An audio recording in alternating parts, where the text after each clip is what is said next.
Villagers, thank you for your love and support. I appreciate you all.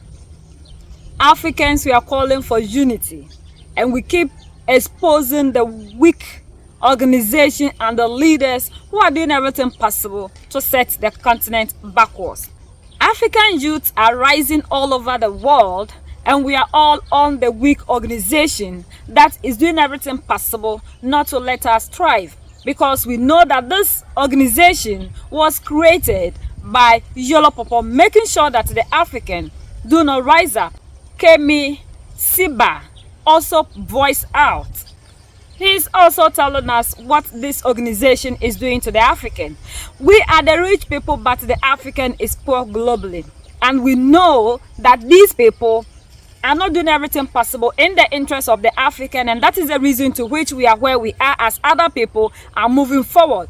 He also threw light on the same thing. The African Union, according to him, as we already know, is an organization that is funded by Yolo Popo, China, the United Kingdom, the United States, Europe, and everything. So this organization, instead of it to fight in the interests of the African, it's rather doing otherwise. And this is the reason to why these people are always allowing whatever other people want in our continent to happen. These people come into the continent and give us peanuts and carry all the mineral resources away, which is not helping us. And he also touched on something that the African need to unite, regardless of what you believe in or the language you speak. All that we know is we are one people, and this is what we have been calling for us to understand that we are one people. Africa is a power by its natural resources, but African people are very poor because the African global leadership are very weak. Because I heard my brother, my beloved brother, make a very beautiful expose about the situation of African Union. But we need to be clear. African Union is largely, globally financed by foreign forces.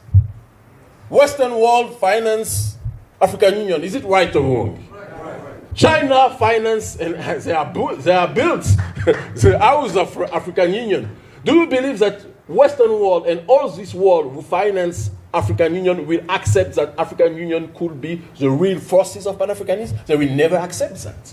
African Union today is a gangster club. No, we need to be clear. The leader of African Union, majority of them, they are people who are not supported or loved by their own people. Is it right or wrong? We need to be honest about this fact.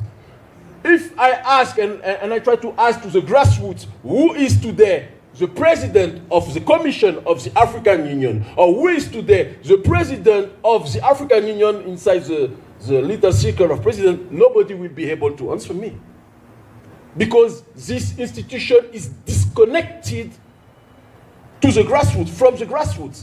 They are not linked with the grassroots, but you cannot speak about Pan-Africanism if you are not able to unify a large member of our people. Is it right or wrong? But if I'm here today, it's for talk about the necessity for our people to understand that all the manipulation, all the division that there is inside our rank, that these divisions are manipulated, exploited by foreign forces who want to steal our natural resources. Do you understand what I try to explain? And we cannot speak about global Pan-Africanism if we are not able to start Pan-Africanism inside our own family, inside our own couple, inside the relationship between the father and the son, the brother and the sister, the youth and the eldest. We need to be globally connected between one tribe, Oromo, and Amara. Between all these tribes that I gave the name a few time ago, we need to be real connected. You cannot speak about Pan-Africanism if you are not able to spread unity. When we start in Africa, the struggle against neo-colonialism, because many people speak now about Burkina Faso. That's funny for me, honestly. It's a blessing for me too. But Burkina Faso is a little part of a global grassroots movement who start long time before my beloved brother Ibrahim Traoré take power. Ibrahim Traoré, the Honorable President of Burkina Faso. Assimi Goïta, His Excellency, President of Mali. Or the President of Niger, Abdourahmane Tianiou. And I am the Special Advisor of the President of Niger. All of them, they are a part of the process, but they are not the beginning of the process. The grassroots mobilization that we started, there is approximately 14 years ago, we organized grassroots mobilization in French-speaking Africa against economical, monetary, neocolonial system, against French and foreign military bases, because you cannot speak about freedom, about self-determination, if you are not able to speak about all these particular issues. We use the power of the social media for unify different parts of our people, different part of the tribe. One tribe, another tribe, one country, another country, some African Muslim people, some African Christian people, some African Rastafari people, some African traditionalist African people. We unified all of them. And by this process, we became a power. We decided to stop to put in the first line our differences.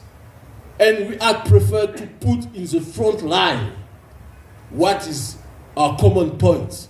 When I see brother and sister here, I don't see the nationality. I don't see your religion. I don't see your ethnicity.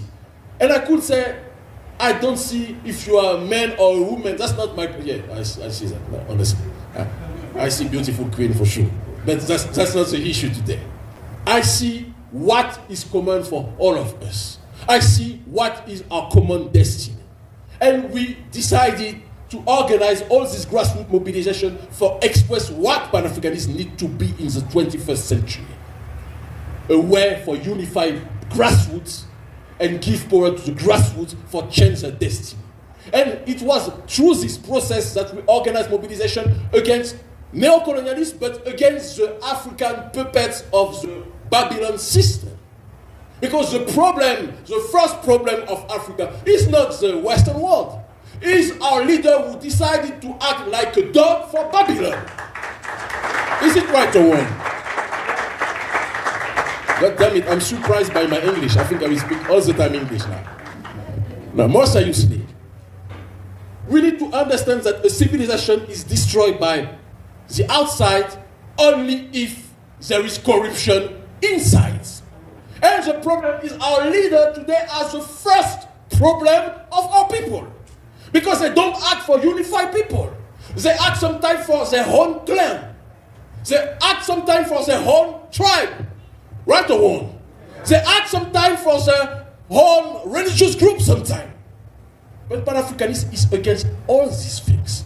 When you are Pan-Africanist, you don't see the different origin, because in reality, and that's the purpose of my last book, Philosophy of Fundamental Pan-Africanity, because I am a writer, a Pan-Africanist philosopher too, and I try to think what Pan-Africanity means. We cannot speak about unity without speak about the real roots. Yeah, there is different fruits today. Different fruits will come from different branches today of one tree. But there is one tree. As the Honorable Cheikh Anta Diop has taught us, one tree, deep roots, different branches. It's beautiful to have different branches, but it's not wise when you think that one branch is better than the other branch, because we all of us, we come from the same branch. That's what African Union needed to do, but she cannot do that because she is financed deeply by the enemy of Africa. And that's for this reason that we cannot wait for the elite to try to act for us. They will never do that. Because the mission of the African so-called elite today is to let Africa be exploited, be divided, be oppressed. We need to act, all of us, as the soldier of the real African Union. The real wish of the Honorable Marcus Mosiah Garvey. All black men, all black women, we are the representative of this real African Union. We cannot wait, oh please President, try to help us to solve the conflict. No, that's not the mission. They are based for something else. Your mission is to act for stop this conflict, stop this division, stop this jealousy, stop this inter-ethnic conflict. We don't realize at which level we are stupid when we try to put on the first line our differences. The people who are black people, when they travel outside Africa, they understand at which level it's stupid to believe that one tribe is better than the other tribe. You say, I'm Omoro. I say that I'm Fongbe or Yoruba. She will say that she's Cape Verdean. He will say that he's Bamileke Cameroonian. He will say that he's Amara. But when you go outside and when you see white people, you say you are black men and black women. What do you talk about? I don't care about your tribe. You are a bad nigger. That is the reality. But someone else don't want to hear this reality. You put tribe. Tribe is the first one. Yeah, I'm Yoruba. Yeah, you are Yoruba. That's true. That's your family name. But you are part of a global black civilization, the matrix of humanity, and you need to take your responsibility for protect all of us. According to him, when you travel outside of the continent, yellow people do not see whether you are a Yoruba, a Swahili, whatever tribe, they don't see. Wherever you come from, whether Ghana, Nigeria, Togo, they don't see and they don't care. All that matters to yellow people is you are an African, because the dark skin says you are an African. This is the time for us all to rise up collectively, unite under one umbrella, and understand that our progress and everything of ours depends on the unity of all of us. We are one people regardless of where we come from. These things that we always use to divide ourselves is giving the oppressor power to be able to maneuver, control, and defeat us the more. So it is us as Africans that can really set ourselves free and understand that this thing is not helping our progress, but rather sending us backwards. So we have to all see ourselves as one people. Yellow people, wherever they meet, even though they have their differences, but they see themselves as one people. This is why these people are progressing, and we are always in this, and we are going backwards the more. We can never talk about our problems without always talking about how our leaders are the ones that are making us not to set ourselves free, because these people dance to the songs of other people leaving us. But if we also continue to join in the direction of division, we are helping these people to have upper hand on us. The day we all will understand and unite, our leaders will have no other option than to do whatever we say. It's because the leaders know very well that we ourselves are divided with politics, with tribalism, with religion. So whatever they want to do, they have a channel to which they can use to cause distraction and divide us, so that what they want for yellow pawpaw will continue to happen. So we have to come to the realization that if truly we want to move forward as a people, we have to detach ourselves from all these things that yellow pawpaw created that is dividing us, and through which we are not able to move forward.